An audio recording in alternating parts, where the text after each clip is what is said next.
ما نعبدهم إلا ليقربونا إلى الله زلفى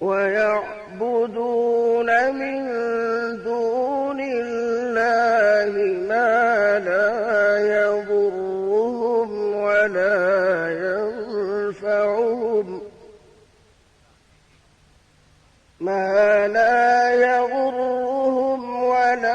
ينفعهم